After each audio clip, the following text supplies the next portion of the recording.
My name is Robert L. Wilson. I'm known as Bobby. I was born in Tupelo, Mississippi in 1931. I grew up in Tupelo and I still live there today. I went into the Army in 1951, December 1951. I went in, I enlisted. My brother was drafted into the Marines the month before, and I didn't want to do that, so I joined the Army. I took basic training at Schofield Barracks, Hawaii. I qualified to go to OCS, and the only OCS I could go to was the Infantry. I came back to Fort Benning, went to the Infantry OCS for about 8 weeks, I guess it was. I requested to be released. I was, and I was given the lay-in route and went to Tokyo, and while in Japan, I went to this CBR school at, I forget tonight, Gifu, Japan, I believe it was. And after that, I was sent on over to Korea. Went through Sasebo. I got to Japan went through that school, and then we went to Sasebo, went over on the Sasebo ferry and came into Korea through Busan, and was transported up to Chuncheon on the railroad and went to the 7th Infantry Division Replacement Depot. From there, we were picked out and sent on up. I got to the 17th Regiment headquarters, and the company commander from the Easy Company came down and picked 2 of us out. I believe there were either around 8 of us that was sent up. And he picked 2 of us, and I went to Easy Company from that point. When I joined the 17th Infantry, they had just returned from duty down at Cogito Island, and I joined Easy Company, 1st Squad, 1st Platoon, and my job was strictly a rifleman. Of course, like everybody else, you got the BAR when you first got there, so that's what I was carrying, and just did my regular duty in the squad. On the night of February the 6th, we were on a patrol. 32 of us, I believe it was, went out. We set up on the lower Alligator Jaw, and then moved from there over to the east side of T-Bone Hill. We were to capture a prisoner was our job. And I was in the squad that laid down a base of fire while some others went up and raided a bunker when they came back. Okay, we went on that patrol, and as we were vacating the area, trying to get over to a ditch and regroup, I got hit about halfway across that field, and when I went down, I couldn't remember the medic's name, and he had told us not to yell medic, but I yelled medic anyway. Then it dawned on me that his name was Hack, and he came running to me, and also the company commander who was on the patrol at the time. And the 2 of them, I remember the Lieutenant Webster was on my left side, and Hack was on my right side. Lieutenant Webster was on my left side, and Hack was on my right side, and they dragged me over to the ditch, and we got down in there, and Hack started doing this thing on me. I had, I think it was 18 hits in my leg, both legs. I did not know it at the time, but that was the 2nd day of Lieutenant Webster's command of Easy Company. He had just replaced the fella that picked me out to come up to Easy Company. And after a while, there were 4 of them got me on, they put me on a stretcher, and 4 of them picked me up, and we started back. And I remember Hack gave me 1 or 2 of those vials of stuff to keep you sort of numb, you know. And then there was a scare of a firefight, or we got into a firefight. I can't remember which it was, but I think it was just a scare. The injury I got was from a mortar round, and it hit, I saw it, and it looked like 10, 15 feet in front of me. I was running, and it hit me in the legs. There was 1 little peck in my flak jacket, I remember. This was at night. It was, I think, about 11 below zero. It was in the dead of winter. And actually, to me, since that was my first combat experience, it was organized confusion is what it amounted to. Is a lot of yelling going on, a lot of rounds being fired, a lot of mortar rounds coming in, and you could hear people every once in a while, but in the position I was, I couldn't see anybody for a while till they came up, picked me up, and took me over there. Okay, on the way back, like I was telling you, I can't remember if they got in a firefight or just a scare or ran into a chink patrol or what it was, but I know we stopped, they set me down, and they broke a little ice with me because they set me on a ditch or something. And the confusion had subsided, you might say, and the retreat back up to the hill, I believe it was called Chicago Drive, is where we were going to, up at Yoke Outpost. And we went back in through that area. And as soon as we got back up there, they put me and a boy named Toller that had gotten hit. The 2 of us rode a Jeep back to Battalion Aid. I didn't find out until later on that we had lost 1 man, never was found. I believe his name was Rodriguez, or it's something similar to that. I believe it was Rodriguez. But he was never found on that after that patrol. That was my first action, and I really didn't fall in love with having that type thing, you know. But it was quite an experience at that time.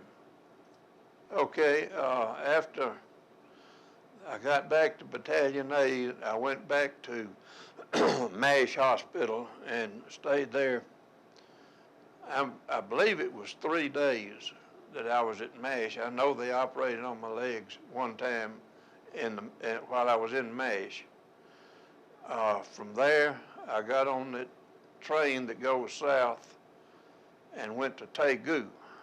I was 39 days from the day I got hit till I got back to the company. But I returned to the company and to the same squad, same platoon. Okay, on the way from the hospital back to Chuncheon, another boy and I can't remember his name, but I just happened to think of this. Instead of riding the train, we caught the mail truck that was going to Chuncheon that had the mail for 2 divisions, and the driver let us ride up there with him. And I went back to 7th Division Replacement Depot, and we stayed there for a few days. And when I left there, I went back to the company. When I got hit, we were at the Chorwan area. When I went back, they had moved over to the Chorwan Valley, and that's where I rejoined them, but I don't remember the name of the hill that we were on when I went back. The next, when I got back to the company area and rejoined the company, I believe it was late March or middle March, somewhere along in there. The snow had all gone, I remember that.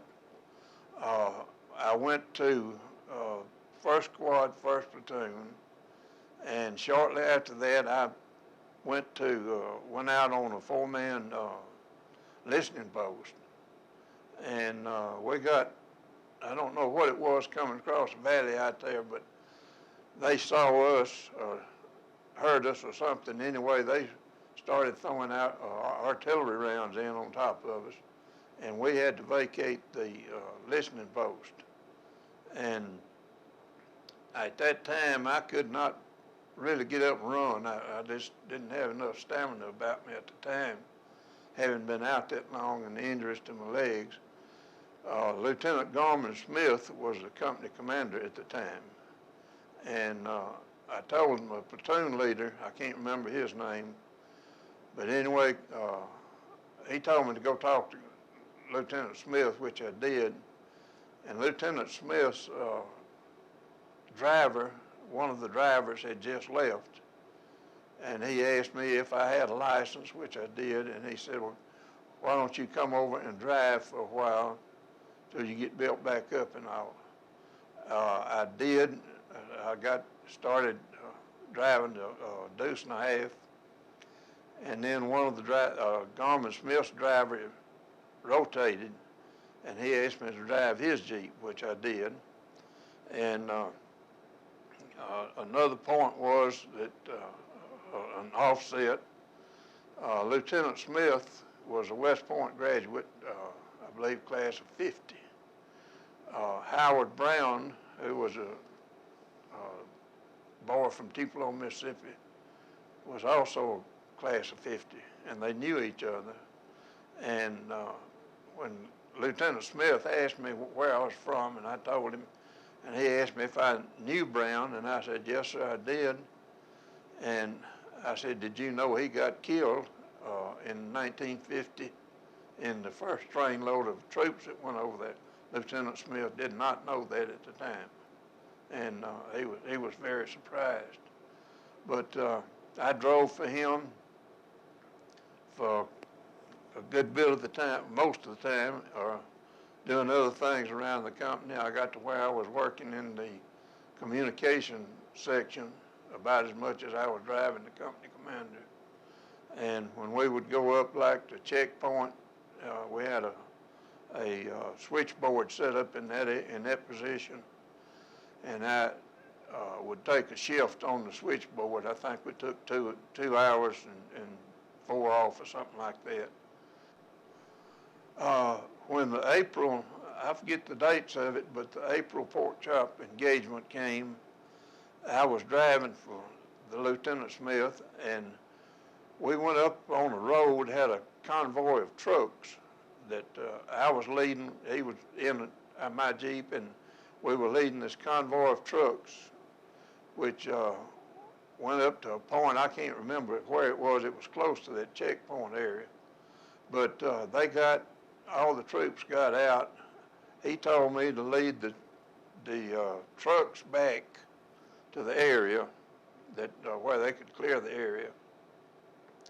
Come back up to what they call the checkpoint area, and that's what I did. And like he said, to look out for wounded from the Easy Company and all, which I did at that time too. And I did not go up on the hill that night though. I can remember through the night, it was just like daylight up there with I think it was B-25s from somewhere coming across dropping flares. At any instant, there was no telling how many artillery rounds being fired from. I could hear them all the way from it seemed like from 8-inch guns down to 105s, and they just kept that up all night long. And then the next morning, I forget how it was, but I saw Lieutenant Smith and 2 or 3 others from the company coming down the road, and I went over to where they were. And that was actually the end of that action part of it. I remember at the time they were trying to bring wounded down off the hill in the APCs and the Armored Personnel Carriers, and they'd check them from there. Some of them would go on back, I think, to Battalion 8 or somewhere. Some of them would stop there and transfer them to jeeps or ambulances or something that was up there. I didn't get involved with the actual handling of the wounded that night at all. And after it was over, I went, Lieutenant Smith had gotten hit, I believe somewhere up in the neck area, right along in the ear. He had a bandage up there, and he wanted to go by and get that checked out at the MASH hospital, I believe is where we went to. And then while we were there, we saw 2 or 3 other company members, you know, that was there. But that was all his doings. I just stayed out there with the Jeep and waited on them to come back. In my continuing driving the company commander, there were Lieutenant Smith left, and I believe there were 2 more before the July incident with the in Pork Chop. And at that time, the company went up then. I can't remember whether it was in trucks or what, but I know when we got up there, the company commander told me, he said, stay back here at the checkpoint and check out our wounded when they came through. And I believe at that time, Freddie Webb, who was the first sergeant, and I think he stayed back there at the checkpoint also with me. And I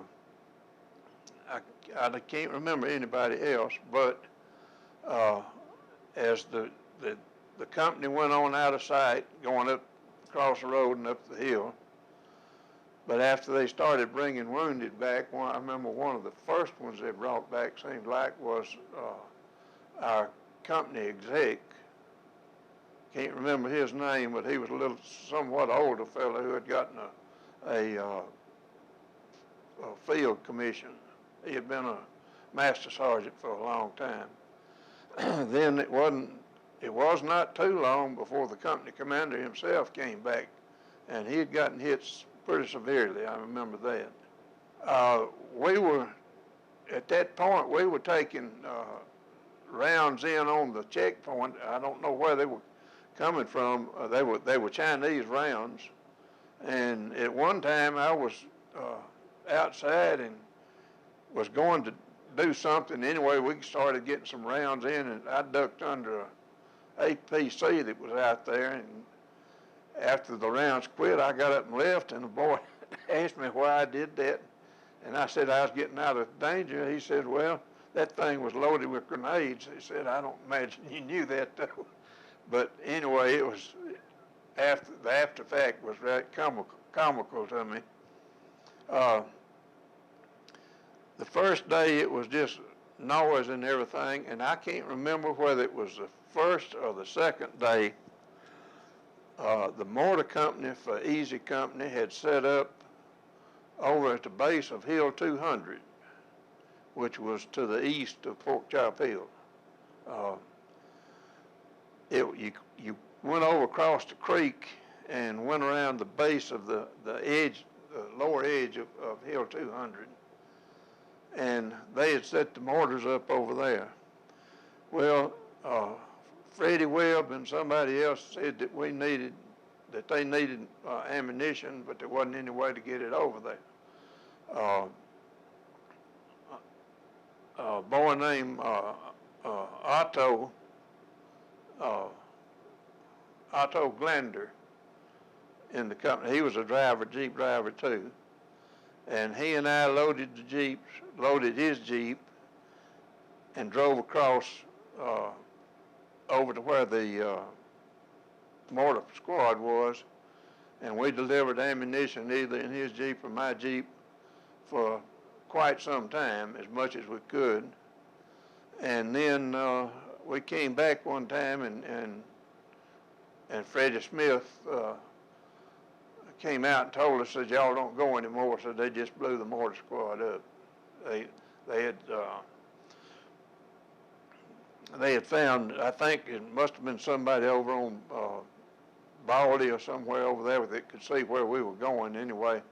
After several trips, I think 10, 11 trips, something like that, they started shelling that place, and they just put that unit out of the commission. And so we came back and stayed. I stayed then at the checkpoint until all my company, all the Easy Company, had been relieved. Okay, in the process of helping with the wounded coming through the checkpoint back there and doing everything else that we were doing, I helped put them out of the APCs onto the, either in the ambulance or on Jeep litters that would take them out of there. They were, all that I saw were just casualties. They had been shot up from one cause or another. The dead were not being brought down at that particular time. And I can't remember when they started bringing the dead off the hill. I know some of them were brought out, and then after the whole thing was over and we regrouped back at the company area that we had, they asked me and Sergeant Webb, and I believe it was a Lieutenant Holt. I can't remember his name, but anyway, there was either 3 or 4 of us. I was the oldest, one of the oldest longevity-wise people in the company, and they asked us to go back to Seoul to grave registration to see if we could identify anybody. And we went back there, and that was terrible. They had long tents set up, and the dead were laying in there and just all shapes and sizes, you know, and it was a horrible thing to do. I'll never forget that. Did you see any people you knew? We didn't find the one. We checked at the hospitals. We didn't find the one. Not from our company. And we went back up, and then I think, what was it, 3 weeks or something, the thing was over, and we started getting in a whole bunch of replacements. And okay, at the time that we heard that the war was going to be over, of course, we were back up on land at that time. I believe, I can't remember for sure, but I believe we was on what they called Hamburger Hill. And we actually, the feeling was that we didn't know whether it was going to happen or not. And they told us around noon or a little after to just hang loose, you know, and just sit around your bunkers. Well, I think when 10 o'clock came that night, everybody was in a bunker because we didn't know what was going to happen. And then the next morning, actually, you could take binoculars and look across and see them on the other side of the hill walking around just like they could see us. And it was over. The next thing we had to do was move the MLR back up. That's 2,500 yards or so. And that was an experience too, trying to move all the companies back and get them lined up. But that took, I think, 3 or 4 days to do that. All right, I rotated, I believe it was the middle of August. I remember I got, they called me in the company commander's office, and he told me I had 3 sets of orders that day. I was being promoted to corporal. I could go on R&R, or I could rotate home. So I took the best 2 and rotated. And we went to, rotated out of Incheon, and it rode the Black, I believe it was, back. Incidentally, we had the first boatload of repatriates came back with us on the boat that we were on coming home. And we got back to San Francisco, got off and went up to Camp Stoneman, and got on a train and rode that train from there to, well, I got off at Camp Chaffee, Arkansas. And that was real nice, just having to, you know, nothing to do and just knowing that you weren't going back over there. After about 3 or 4 days of processing all, we got a 30-day leave to come home. After my 30-day leave, I went back up there. They sent me to Fort Hood, Texas, 1st Armored Division. The 1st Armored Division was being trained at that time to be sent to Germany to swap manpower with the 2nd Armored Division, which was over there at the time. They weren't going to move equipment, they were just going to swap people. And then December 21st, I believe it was, I got out. I was discharged.